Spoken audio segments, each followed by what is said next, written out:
Bentornati insomma appunto a Meteo con le previsioni, andiamo a vedere nel dettaglio il quadro generale, ma già vi anticipo come avremo un cambio di scenario per il sud Italia che vivrà un'ondata di caldo anomala comunque di breve durata questo weekend.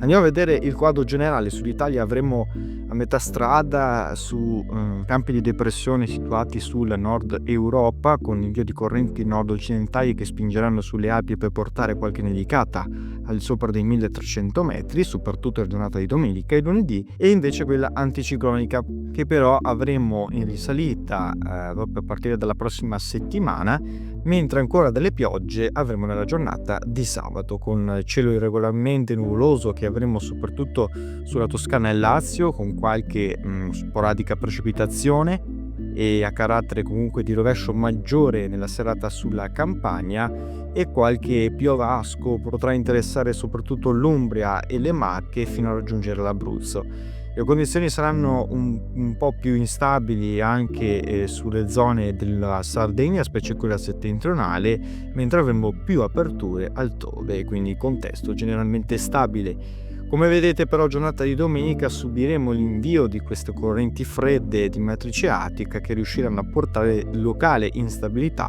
soprattutto sulle Alpi orientali, sulle Dolomiti, dove la quota neve calerà fino sotto ai 1700 metri. Occasionalmente avremo qualche fenomeno a carattere di piovasco che raggiungerà anche l'estremo nord-est, qualche fenomeno che avremo nel pomeriggio sera anche sulla Umbria, sulle Marche, fino all'Abruzzo e al Lazio. A nulla altrove, temperature che subiranno invece un notevole calo termico al sud Italia, a partire soprattutto dalla serata. Come vedete le temperature saranno sì sopra la media del periodo per quanto riguarda la giornata di domenica, assisteremo a temperature massime come vedete anche fino a 28 gradi sulla Sicilia, ma poi lunedì ecco che caleranno dappertutto, quindi torneremo ad avere temperature in media col periodo ovunque su valori tipicamente autunnali. Attenzione perché da lunedì, atteso il transito di aria più fredda e quindi al mattino, attenzione all'alba sulle pianure del nord potremmo avere temperature tra i 4 e i 6 gradi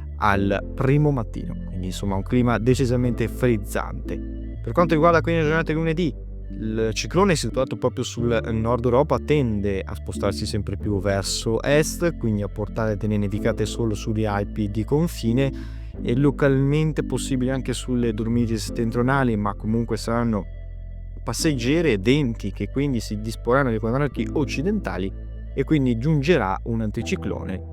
che riuscirà a rialzare leggermente le temperature, specie al sud che rimarremo oltre i 22 gradi, altrove invece sempre tra i 15 e i 18 gradi, con instabilità sempre più concentrata sull'Europa orientale e quella nord-orientale. Ma come vedete potrebbe cambiare in un momento lo scenario, perché si intravede un ciclone che proprio sulla Spagna arriverà martedì e potrebbe influenzare l'Italia attorno alla fine del mese, tra addirittura il 29 e il 30 del mese potremo già assistere all'influenza di questa depressione, quindi a fine mese potrebbe già arrivare un ciclone proveniente dall'Atlantico che sarà molto umido e concederà anche un rialzo delle temperature ancora una volta al sud Italia, ma attenzione alla ripartenza di nuove possibili piogge alla fine del mese, con temperature che però subiranno un rialzo termico, sempre stando comunque su valori autunnali. Come sempre però rimanete aggiornati per non perdere i prossimi aggiornamenti meteo.